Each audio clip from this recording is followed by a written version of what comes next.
Hi guys, sorry to interrupt your viewing, but please subscribe to the channel and like this video. Thank you. The scent of roasting rosemary and thyme usually brings me back to Grandma Rose's kitchen on a Sunday, a comfort like a well-worn quilt. But today, it just tied my stomach in knots. My little sister Tiffany was getting hitched, and my viewing spot for this monumental occasion? The kitchen. There just wasn't enough room for everyone, sweetheart, Mom had purred earlier, her voice dripping with artificial sweetness. The kind that makes your teeth ache. Not enough room for me, her eldest daughter. The one who practically raised Tiffany while Mom was off finding herself. A quest that mostly involved napping on various upholstered surfaces. I peeked through the ornate archway, a silent ghost at a lavish feast.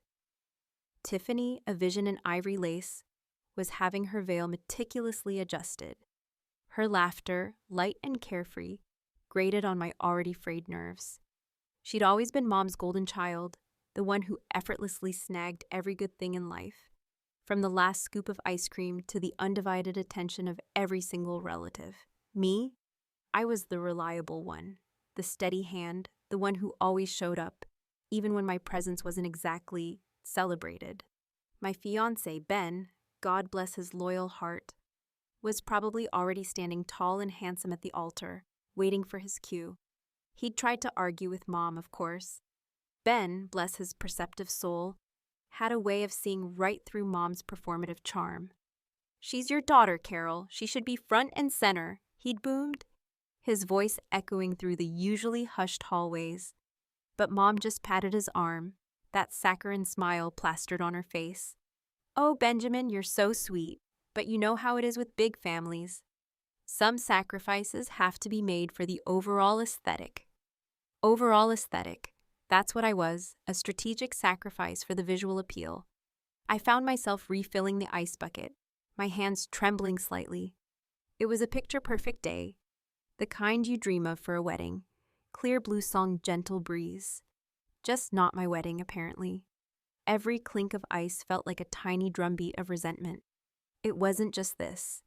It was the cumulative weight of years of subtle slights, the hushed comparisons, the persistent feeling of always being just outside the inner circle. Remember when Tiffany got the pony she begged for, and I got a book on equestrian history? Or when she got the brand new car for graduation, and I got a heartfelt lecture about the virtues of public transportation? Aunt Susan, God bless her perpetually flustered soul, bustled into the kitchen, a smudge of lipstick on her chin. "Oh, honey, you're stuck back here. What a pity. You should be out there getting ready to shower them with confetti." She meant well, but her words were like little pinpricks. I offered a tight, forced smile. "Just making sure everything's running like a well-oiled machine, Aunt Susan." She nodded, oblivious, and disappeared back into the fray, probably to find another relative to subtly criticize. I heard the murmur of guests arriving, the polite chatter, the occasional burst of genuine, unbridled laughter. Then the music started. Pachelbel's Canon, of course. It was Tiffany's favorite, just like every other detail of this day had been meticulously tailored to her whims. A wave of dizziness washed over me. It felt like I was watching my own life unfold, but from a different room, a separate, forgotten existence. This wasn't just about a wedding, it was about my assigned place in this family, a place that seemed to shrink with every passing year. And the most infuriating part? I was still, deep down, clinging to a foolish hope for a sign. A moment where someone would remember me, genuinely see me. A fool, that's what I was. A loyal, heartbroken fool. The melancholic yet triumphant melody swelled, and I knew Tiffany was gliding down the aisle. My eyes, though stinging, stubbornly refused to shed a single tear. Not now, not here. I gripped the cool, unforgiving edge of the countertop, the laminate a small anchor against the rising tide of my anger. From my limited vantage point, all I could see were the backs of heads, a sea of perfectly coiffed hair and absurdly large hats. Occasionally, someone would shift, and I'd catch a fleeting glimpse of the altar, draped in pristine white roses, and then a quick flash of Ben, standing there, stoic and unwavering. He was probably wondering where I was, assuming I'd found a seat somewhere. He couldn't possibly know the truth. He couldn't know I was banished to this culinary purgatory. A caterer, a young man with a perpetually polite smile, walked in to grab more water. He glanced at me, a flicker of confusion in his eyes. "Everything all right, ma'am? You look a little flushed." I plastered on a strained smile. "Just enjoying the ambiance." Ambiance, right. The enchanting ambiance of a discarded family member.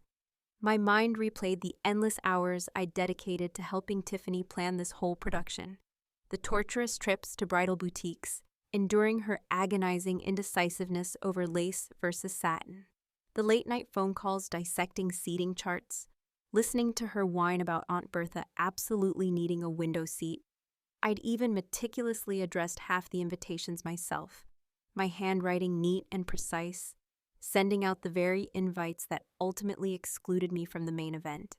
It was a particularly cruel twist of fate, like baking a magnificent cake for a party you're not allowed to attend. Mom had been especially adamant about this intimate ceremony.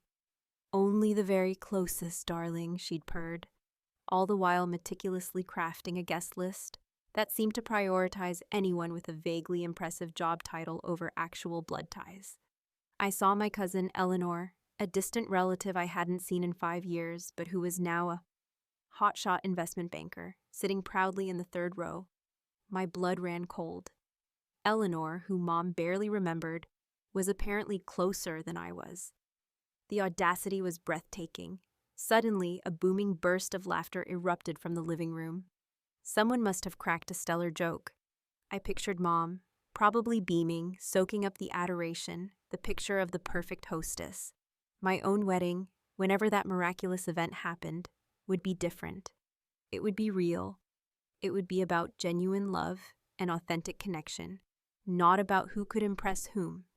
But even as I thought it, a tiny sliver of doubt, a persistent little worm began to gnaw. Would I ever truly escape this suffocating family dynamic? Or was I forever destined to be the loyal shadow, forever cast in someone else's light? Ben, bless his truly intuitive nature, had sensed my profound unease in the weeks leading up to the circus. He'd found me crying silently in the pantry once, surrounded by forgotten jars of pickled vegetables and exotic spices. "What's wrong, babe?" he'd asked, his voice soft with genuine concern. I just shook my head, utterly incapable of articulating the sheer depth of the hurt. How do you explain to someone that your own mother treats you like a forgotten piece of antique furniture? Now, watching the blurred figures through the doorway, a new, far colder emotion began to simmer beneath the surface of my anger. A calculated, steely resolve. This wasn't just about Mom's pettiness anymore. This was about my self-worth. This was about finally, irrevocably drawing a line in the sand. I was tired of being the reliable doormat, the convenient afterthought. Something, absolutely something, had to change. And it was going to change today. I didn't know how yet, but the feeling was growing, a tiny, defiant spark of rebellion igniting deep within me. It was time for the unseen guest to make her undeniable presence known.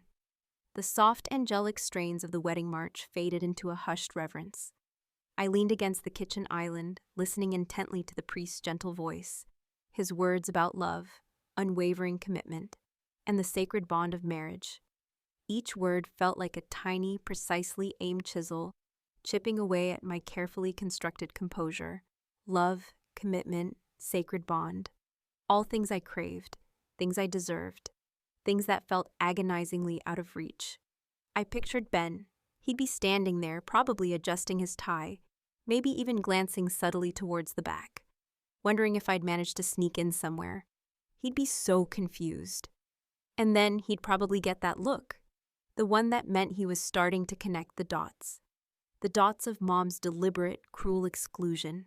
My heart ached for him, for the palpable awkwardness he must be feeling on my behalf, trapped in this bizarre charade. My gaze drifted, almost involuntarily, to the small, unassuming velvet box sitting innocently on the countertop beside the fruit platter. Inside, nestled on a silken cushion, were the symbols of Tiffany's future, her simple, elegant gold band, and Liam's, a slightly wider, more masculine design. Mom had placed them there this morning, her instructions delivered with an air of grave importance. Keep them safe until the time comes, Clara. They are vital. It was a classic mom move. Entrust me with a crucial responsibility, but deny me any actual participation in the event itself, like handing you the keys to a gleaming sports car, but explicitly forbidding you from ever driving it. A wicked, fleeting thought, like a mischievous imp, danced through my mind. What if the rings weren't there when the priest asked for them? Just for a second, a tiny rebellious spark flickered, but then I ruthlessly pushed it away. No, I wasn't a saboteur. I wasn't petty like that. Or was I?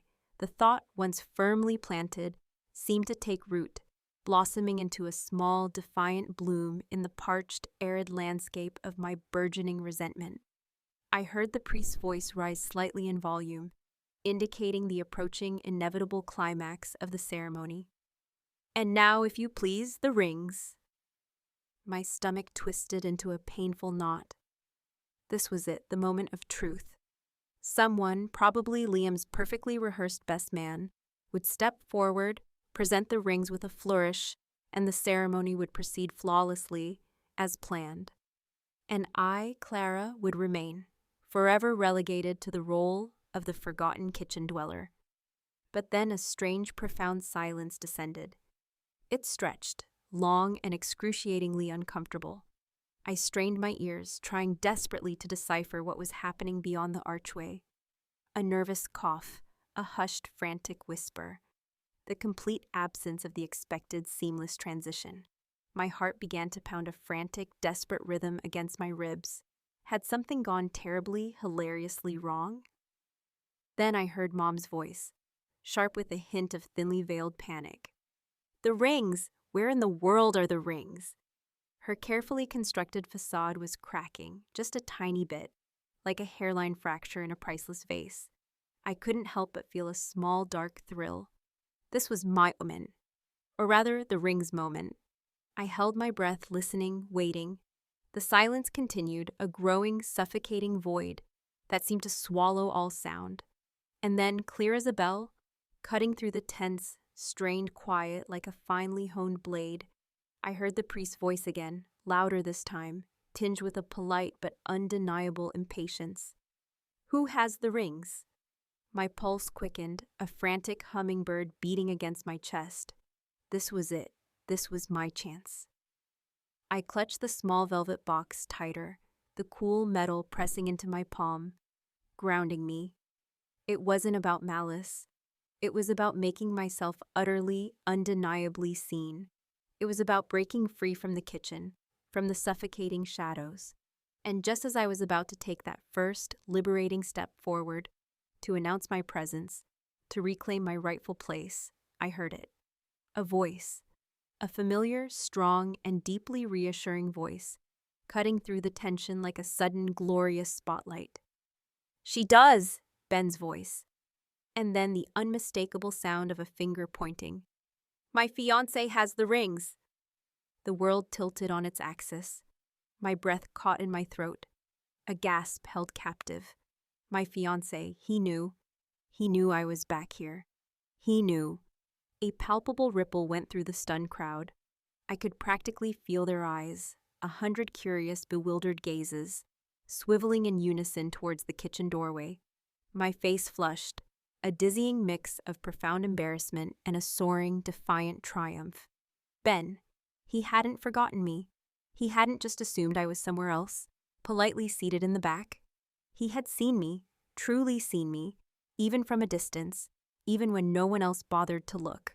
Mom's gasp was a symphony of indignation, sharp and incredibly audible. Benjamin, what are you talking about? Her voice, usually so composed, so carefully modulated, was shrill with indignation, practically a screech. The perfect facade she had meticulously constructed was cracking and shattering, piece by agonizing piece. The sheer, unfathomable audacity of it. Pointing out her eldest daughter, the one she'd banished to the culinary scullery, in front of all these important, carefully selected people.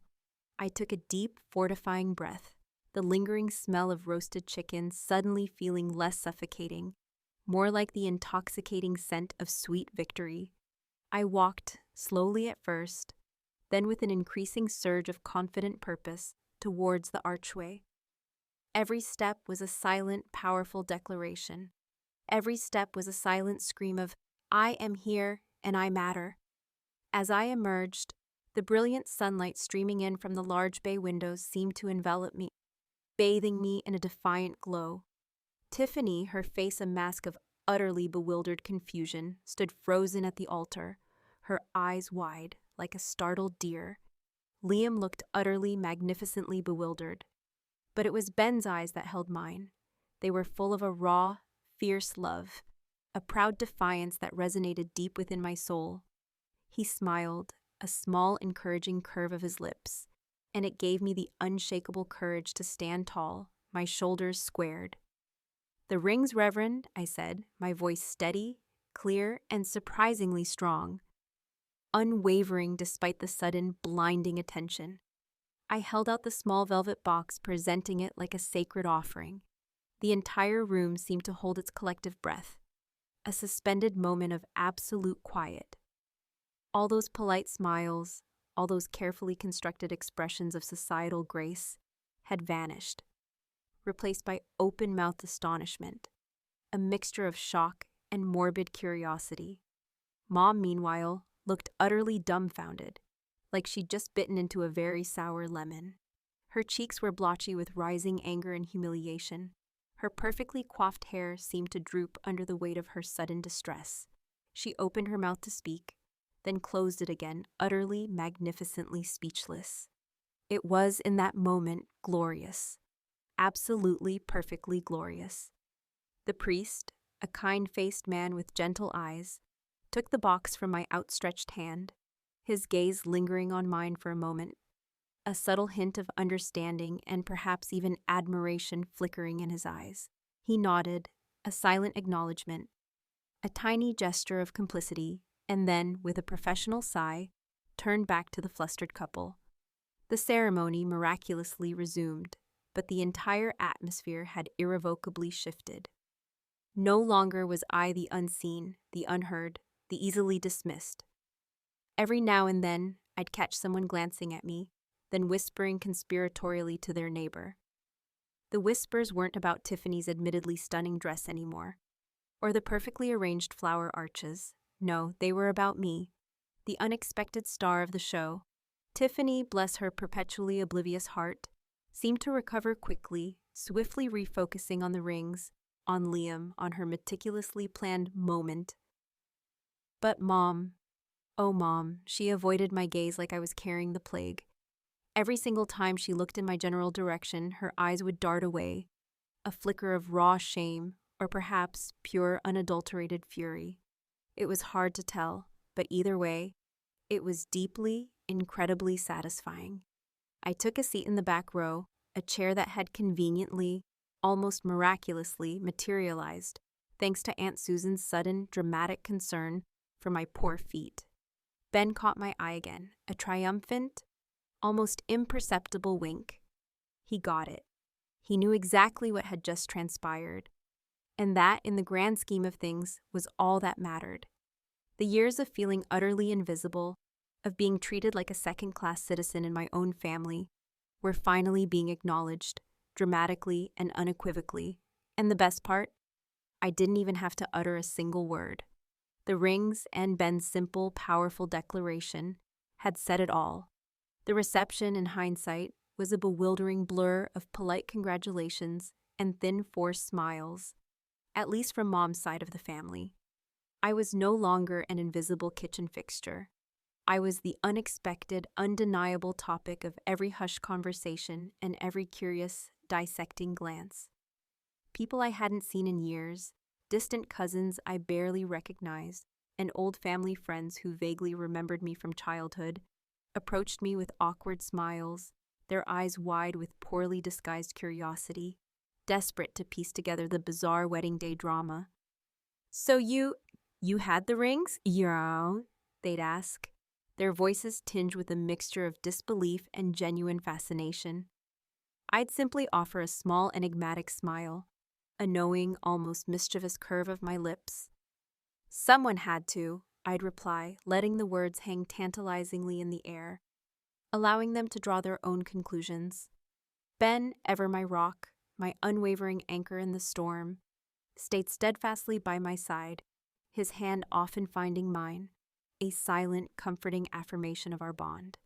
He introduced me proudly to his family, who embraced me with genuine warmth and acceptance, completely oblivious to the morning's theatrics, their kindness a stark contrast to the stifling scrutiny of my own relatives. It was a refreshing, almost shocking relief. My family, on the other hand, seemed to view me through a powerful magnifying glass, dissecting every move, every word, every subtle facial expression. Later, while Tiffany and Liam were swaying clumsily through their first dance, a slow, overly romantic sway to a truly cheesy power ballad, Mom finally managed to corner me. She pulled me into a secluded corner by the elaborate cake table, her voice low, hushed, and absolutely seething with fury. "What on earth was that, Clara? You embarrassed me. You humiliated Tiffany on her wedding day of all days." Her face was blotchy with anger and distress, her carefully applied makeup a little streaky, a telltale sign of her unraveling composure. I looked her dead in the eye, a profound, unshakable calm I hadn't known I possessed settling over me. "Embarrassed you, Mom? You put me in the kitchen. You told me there wasn't enough room. What precisely did you expect?" My voice was steady, even, and surprisingly strong, completely devoid of the usual tremor of hurt or insecurity. She sputtered, unable to form a coherent, scathing sentence, her mouth opening and closing uselessly like a fish out of water. "But the rings, why did you have them?" "You gave them to me, Mom. You explicitly told me to keep them safe. I did my job. I fulfilled my responsibility." I paused, letting the simple, undeniable truth hang in the air, allowing it to sink in, to truly pierce her self-deception. "And Ben? He just told the truth. He saw me. He actually saw me." Her jaw clenched, a muscle jumping furiously in her cheek. "This is not over, Clara." Her voice was a low growl. I just smiled, a small, knowing smile that felt utterly foreign on my face, but also completely natural. "No, Mom, it's not, but it's certainly different now. Irreversibly different." The rest of the evening passed in a surreal haze. I danced with Ben, truly danced, laughed genuinely with his warm, accepting family, and even managed a sincere smile at Tiffany as she floated by. She seemed blissfully oblivious, entirely wrapped up in her newfound marital bliss, a happy bubble impervious to the drama swirling around her. But something had fundamentally shifted. The power dynamic, the unspoken, rigid rules that had governed our family for decades, had been irrevocably challenged. As the night wound down, the last guest slowly trickling out, Ben and I stood outside the brightly lit reception hall, waiting for our ride. The cool night air felt wonderfully refreshing after the stifling, emotionally charged atmosphere inside. He pulled me close, his strong arms wrapping securely around me, a comforting embrace that spoke volumes without a single word. "You were incredible today," he whispered, pressing a tender kiss to my hair. "Thanks to you," I murmured, leaning into his warmth, feeling utterly safe and cherished. "You really pointed at me in front of everyone?" He chuckled softly, a low rumble against my ear.